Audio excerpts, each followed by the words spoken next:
I entered the army at Cowra, and we went into the reception depot, and they took our clothes away from us and gave us summer clothing. And it was midwinter. We nearly froze in Cowra. It was basically an engineer training unit, and it was quite interesting. And then they picked out all those people who had clerical experience and sent them to Bathurst to be in the Ordnance Stores depot. But that was just processing stores, and I was pretty disgusted because they were red tape specialists. They got I was there when they got a missive down from Darwin for urgent Bren gun carrier parts, but it wasn't signed by 3 people instead of 2, and they sent it back. So, and that sort of thing, I just couldn't stand the army. I don't mean the general army, but the army attitude of that particular. And I've got to be fair, when the AIF boys came in back from overseas and came down as instructors, they were dedicated and they knew their part, and there was no nonsense about red tape with them. But I don't rate highly the officers we had in that unit. Any other army officers? Yes, they were tops. But so Air Force was a welcome relief, except for those fellas, the DIs, the Screaming Skulls. They weren't exactly lovely fellows. Right, so that was what happened. We went to Bathurst, and then a humorous incident comes up. Just before I went to the army, they transferred us from Bathurst to Haberfield, to an ordnance store depot, where we were virtually servants to the officers and mess orderlies and that sort of thing, in the cookhouse. And the number of slit trenches behind the drill hall were where we were the officers' air raid trenches, but they were ideal place to put your rubbish. So we threw our rubbish in there, and that was when Sydney had an air raid alert in the harbour, and all everybody cleared out to the air raid trenches, and the officers were up to about chest high in the kitchen slops. Sounded right. I left about a week later. So that was my army experience.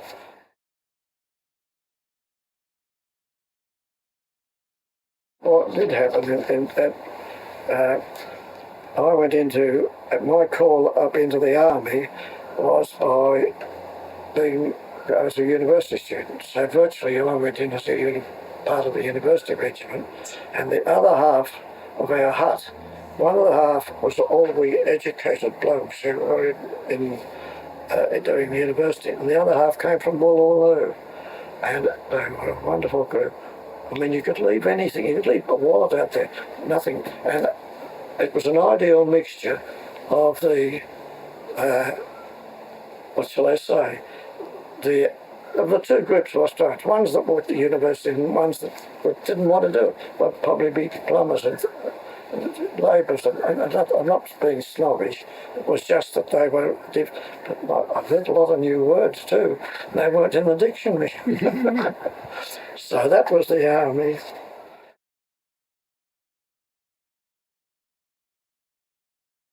I went originally into an engineer training depot in Cowra, and that was quite good. I would have stayed with the army. That was something that was really good. And then they picked out everyone who had clerical experience and sent them down to put in an ordnance store unit. Well, that didn't appeal to me. I wasn't going to sit out the wall shuffling papers. But I had previously gone onto the reserve. I was on the reserve, about to go onto the reserve. I had to have a medical, but I registered for the Air Force. And what happened was I was away in Cowra at the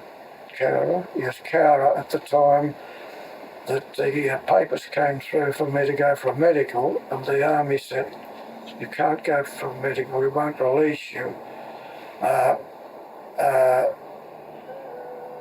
but what happened was the Army clerk was Russ Pearson, no relation, and he was on that wanted to go on the Air Force Reserve, and he was the orderly room clerk. He said, "If you cover for me for a day, I'll go and have my Air Force medical, then I'll cover for you a day. You can sign anything, R. Pearson, because you was," and so that's what we did. I came down for the medical and just the Army goodbye. There were two reasons for going into the Air Force. One was that I'd been near Dorothy because I did my initial training in Sydney and we were about to be engaged. So I came over to Bradfield Park and I was at Bradfield Park a week and they sent me to Somers, Victoria. And I didn't come back to New South Wales for months. So I trained at Somers, Victoria. Oh God, it was cold there.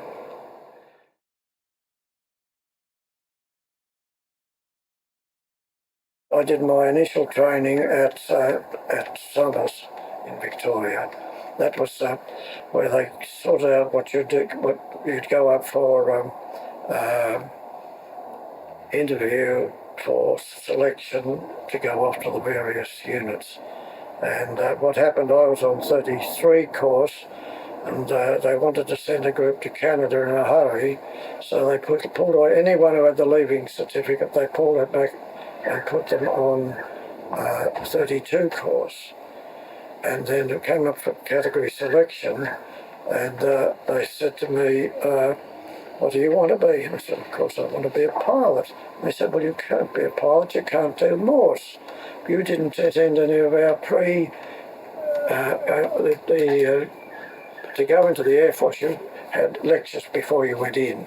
And they said, "You didn't do those." I said, "I couldn't do them, I was in the Army." Silly question. And so what did they do? They made me a wireless operator while training to go to the wireless school. Quite frankly, I sulked for the first fortnight. I wouldn't want to be I didn't swear in those days. They taught me how to. I didn't want to be doing Morse. I've got no ability, and I said that I had no ability for anything mechanical. I'd break it. And so the first fortnight I sulked, and then I was coming home on leave, and there were some Air Force chaps there coming down on leave from up north. They said, "What are you going to be?" And I said, "I'm going to be a gunner." And they said, "They're washing metal the turrets up north." So overnight I changed out, so I was going to be a wireless operator gunner. And I think I came out with about 32 words a minute out of the operating, and I wasn't altogether good on the technical side. But you learn, if your life's at risk, you learn very quickly. Chiefly, my greatest contribution mechanically was to give the set a good kick. So anyway, so that's what happened when I originally went to Parkes.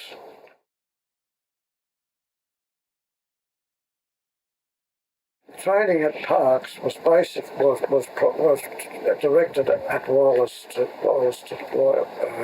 being a radio operator, and but you did do flying, and you learned to operate in the air. Now the pilots used to take off with you, and when you finished your transmitting exercise, they would say rail in the trailing aerial, and one of the ones I was in was a smart aleck. Oh God. One of them was a smart aleck. He came down and flew across the field where the farm was ploughing, bounced it down one side of the farm and over the top of his wagon. So I decided that wasn't for me. So whenever I finished my transmission, the pilot would say, "Well, wind in your trailing aerial." I never was able to wind in my trailing aerial. I always got caught. I wasn't going to get caught, but all that sort of aerobatics.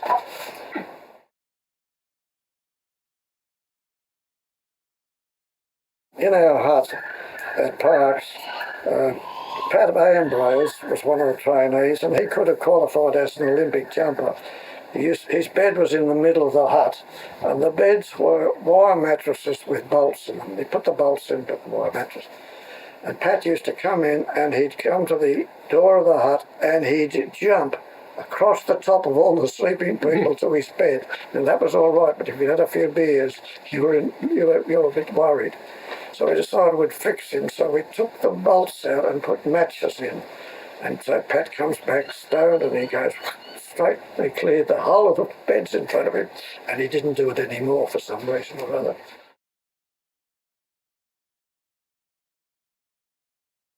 We had a little fellow, Screaming Skull, the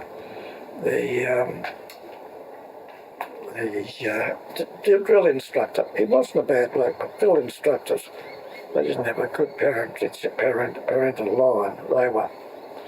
They really were. But he was quite all right. But we couldn't stand the nonsense that was going on about the drill. So what we did, and he used to sleep at the end of the hut. We took his bed to pieces, and by devious means got it up into the ceiling of the hut, then reassembled it. So he comes back at 10 o'clock at night and it's up there. And then he moved out. He couldn't stand us.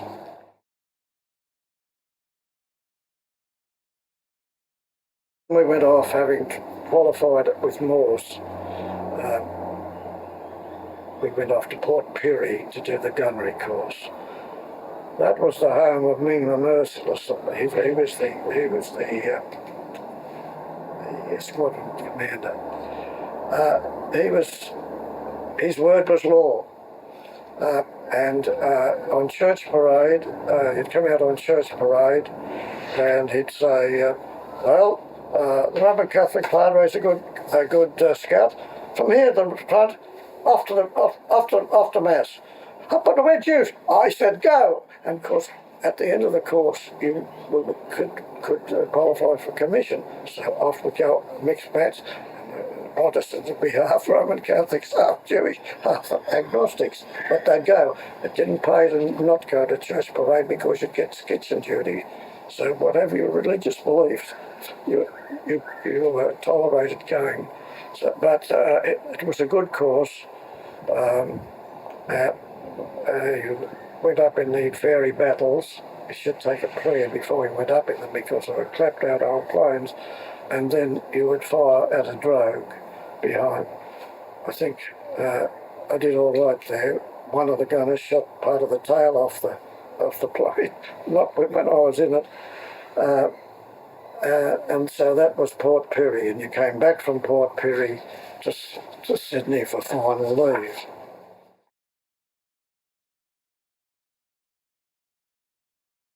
We had a very short period in Sydney, and we got engaged then. And we came home to Dorothy, and I said, right, we've been issued with tropical clothing. We'll be in Australia, and I'll be able to come home and see you. So we went off to Port Pirie, and we gave in our tropical clothing, got blue clothing, got on the ship, Port Adelaide. It was so small. It was a coastal vessel. You'd look down at the wharf and it'd be down there.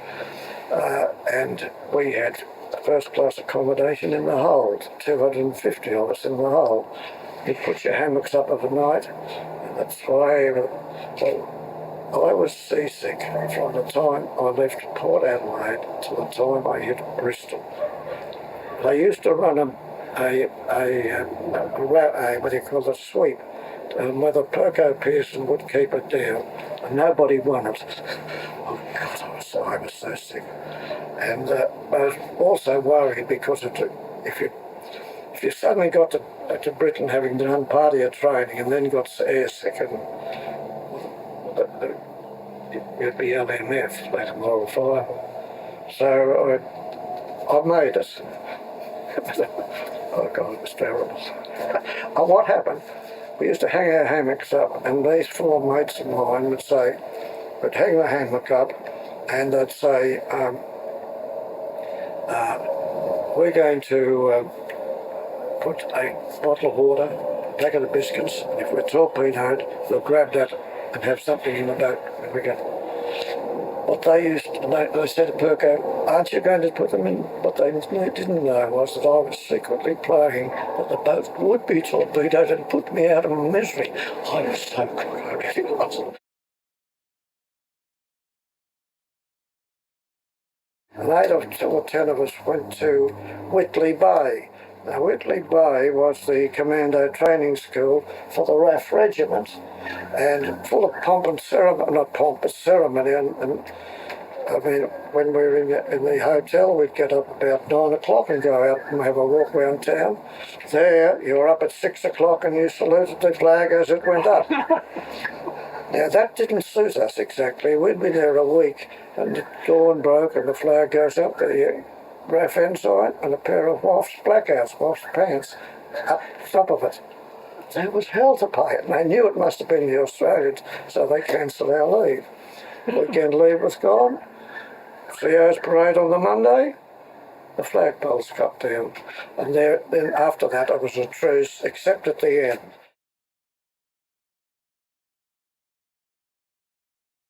We were taught how to use a rifle and all sorts of nonsense. And one of the things they taught us was how to use a Mills bomb, little round thing like an apple. And they said, and this was going to be very valuable as an airman. I mean, a bomb that size dropped from 15,000 feet would be very effective. So they said, now, it's no use to me all this theory, you're going to do some practice. Okay, we're going into the butts and we'll give you a live Mills bomb and you'll throw it. So we had a pig of a sergeant and we went into the butts and he said, there you are, Flight Sergeant Pearson. Hey, no.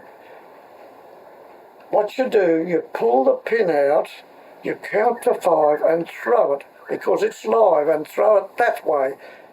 Do you understand? Yes. Here, Flight Sergeant, you throw it to me, and I pulled the pin out and I said, what do I do now? What do I do now? Here, you throw it. And they all fell down because I had a spare pin. He could have killed me, but it was the last day, and I stayed out of his reaches.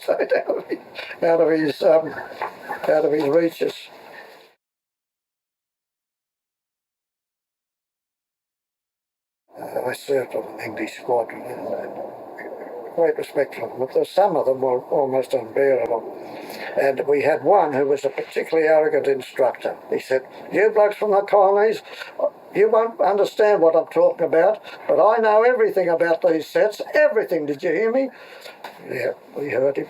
So off we go that night, and we went back after dark with a torch, got the set that he would be practicing on the next morning, took the top off the Morse key, shaved the top of the points, put some chewing gum on it, painted over the chewing gum and put the key back on.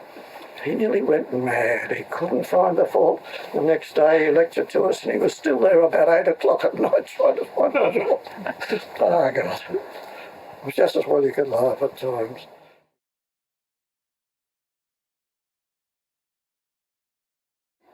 We went on a nickel, what they call a nickel. We'd have to drop towards the end of your training at OTU, Operational Training Unit, you would go out on a nickel and you'd fly maybe up towards Norway. Oh no, that was a bullseye. At nickel you'd fly out towards the French coast.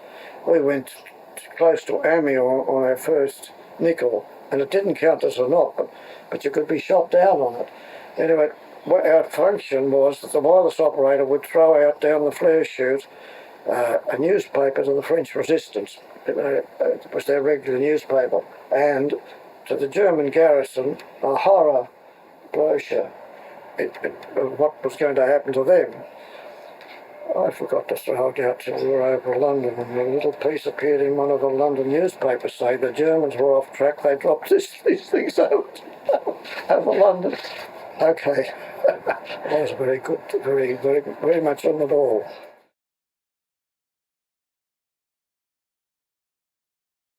There were 3 crews, and one went out to finish his conversion. It would be probably his last flight on on the seat, hit the church steeple, killed the crew. So it was a rather, you began to realise that it's going to be a risky business. Now, we went then to an English squadron, 102 Squadron, the Ceylon Squadron. I think it was originally supported by the people of Ceylon. We didn't know this at the time, but what its position was, it had suffered the highest losses in Boer Group. It suffered the highest percentage losses in Boer Group, and it had the highest losses in any Whitley squadron, and the third highest losses in Bomber Command. And at one stage they had to take Boer Group off operations for a short period. An hour, I mean, in particular, had to be taken off because they didn't have enough crews to man the planes. We weren't on it then. If I'd have known, I'd have resigned, I tell you. So we went to Pocklington, 102 Squadron. I must say that was the top squadron of the Air Force. I mean, the Lancaster blokes, they wouldn't know that, but it was. I had to get that commercial in. I wouldn't have said that if he wasn't here. So I joined the squadron on the 9th of June.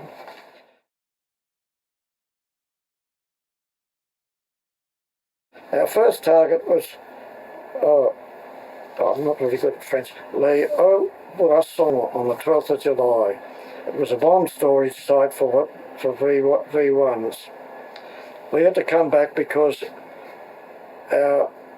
all of our navigation equipment was US. So we came back, and on the way back I got the plane QDMs. A QDM was a prefix to send on the message saying you wanted a fix. You wanted a bearing, not a fix, a bearing. So I was doing this all the way back. And when we got in the circuit, or near the circuit, we switched over to the pilot's RT. He had an RT box, and he'd call up. Anyway, he called me up and said, I'm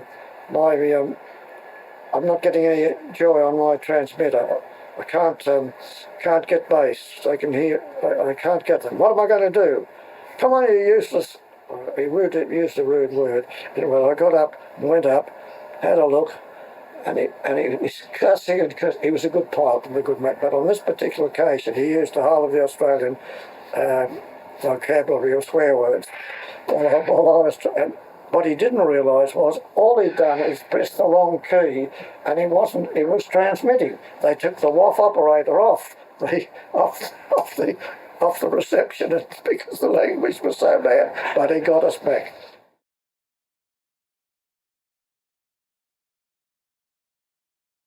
On the 18th of July to Vares. Now, Vares was the rail link around Paris. It was one of the rail stations around Paris, and we got there early. We got there ahead of the master bomber, which meant we couldn't bomb till he got there. Curse him! And we actually spent considerable time just circling around waiting for him, biting our nails. Didn't have many nails left after a while.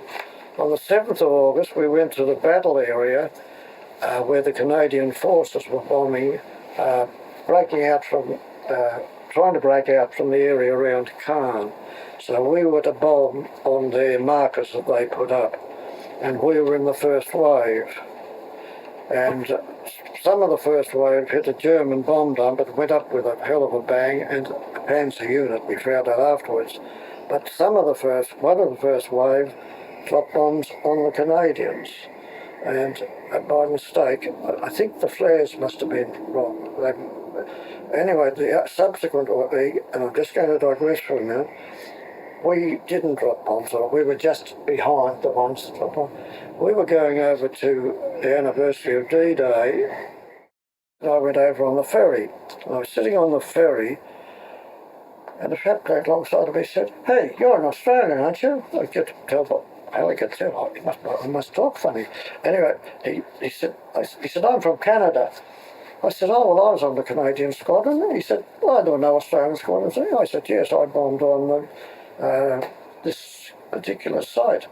He said, did you just? He said, you bastards drop bombs on my troops. I want to talk to you. So I said, excuse me, I'll be back. My wife's up there waving to me. She wants a cup of tea. I went up the door. She said, go down to the lower deck and lock me in the toilet. I don't want to get out till we get home. So that was my experience on theirs. No, that was my experience on the Canadian effort.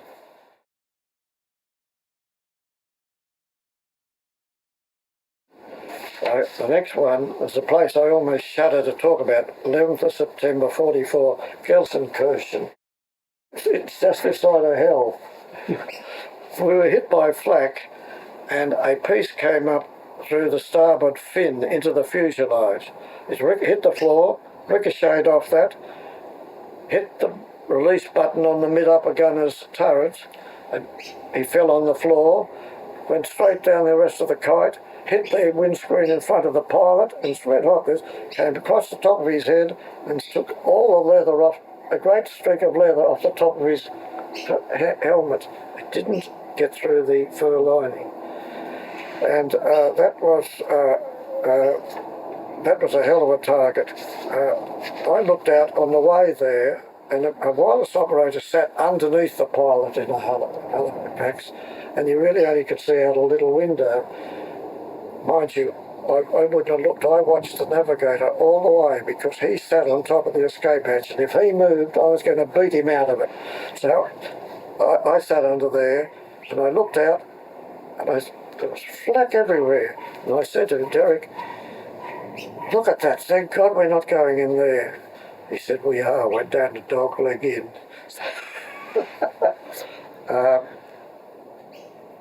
What happened on that particular kite, we had bags of flak.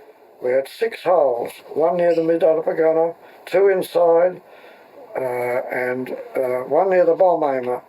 And I tell you what, he very expedited the bombing run. He didn't muck about.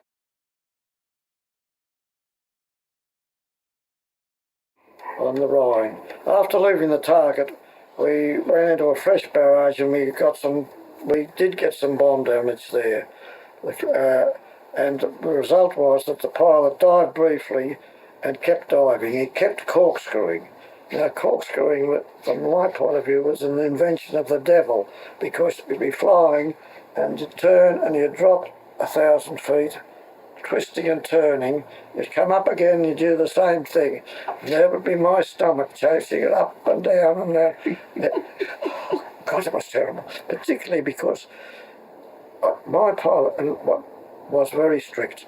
On the intercom, the wireless operator could not come in on it because I was listening out in case we got a recall, in case we got a bombing wind, and he said it would interfere with my direct contact with the gunners.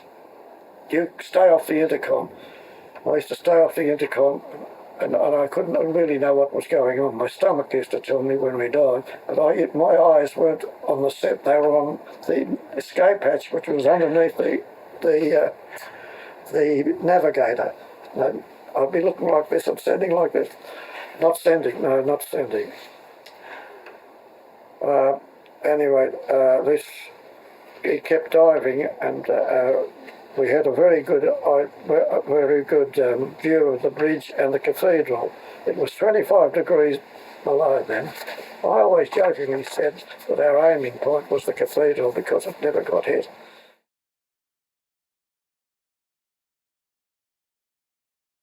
Mulholland on the 24th of December 44. This was a daylight raid, and we had enormous fighter cover, but on takeoff our airspeed indicator went for burden, became unserviceable, and so we had no navigational and bomb sight aids. We had to use our intelligence, and pilots had a little of that. So what we did our pilots formated on the other aircraft and just followed them. And we landed at a place called Carnaby. It was an emergency drone where you came back if you were crippled. Well, we had no airspeed indicator, so the pilot couldn't judge to land. We ran the whole length of the emergency runway. And when we got out of the plane, there were planes there with half-tart, boat bits out. They only went there if they were in trouble.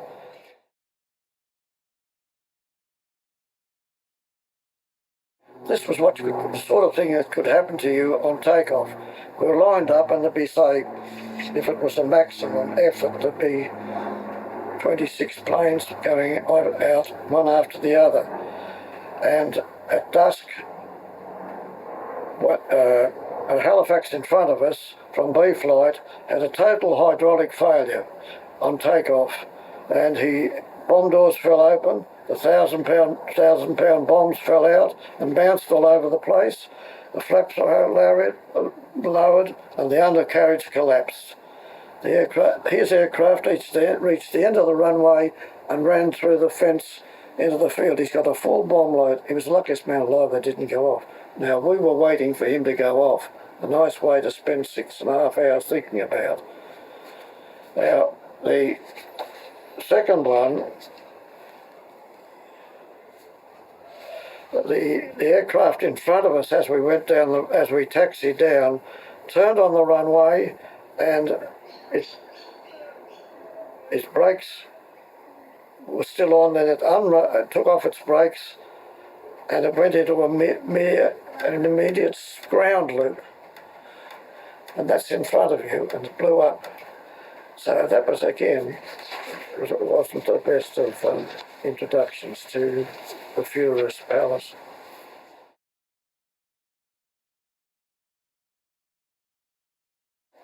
I was in the crew room, and we had done 25 trips at this stage, and we were getting into our gear, and there was a little wireless operator standing by me, and he was shaking like a leaf. He said, I've only done 4 and I'm frightened. I said, look, mate, you've got to be unlucky. The dice has got to be unloaded against you. There's nothing to worry about, really. It's not too bad. And the chances are you'd be right. And he calmed down and put his parachute on. Never saw him again. He bought it, and I felt terrible. I mean, if I'd have said, don't go, he might still be alive.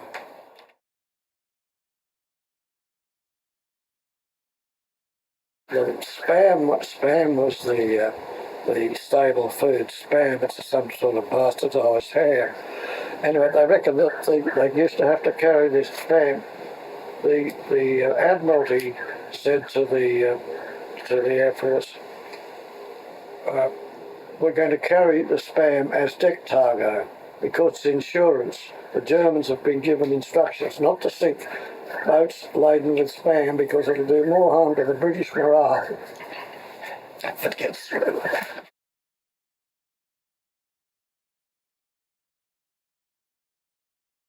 We inherited 2 new members of the crew. We inherited a mid-undergunner and another bomber. Our bomber cracked up, and this fellow, we didn't know for a while, but when we found out, we were rather perturbed. He was on his fourth crew. On his first crew, his plane crashed in the sea, and he was the only survivor. On his second crew, the crew had to bail out, and only 2 of them survived, and he was one of them. And the third crew, something happened to him, and then they were going to screen him, and he said, no, I'd like to go on operations. And what a Jonah he was, what an inheritance. We weren't terribly happy when he was a good bloke, but still and all, he didn't have an imposing record from view of safety. They had stood him down because they thought he'd had enough, but he said, no, let's go on.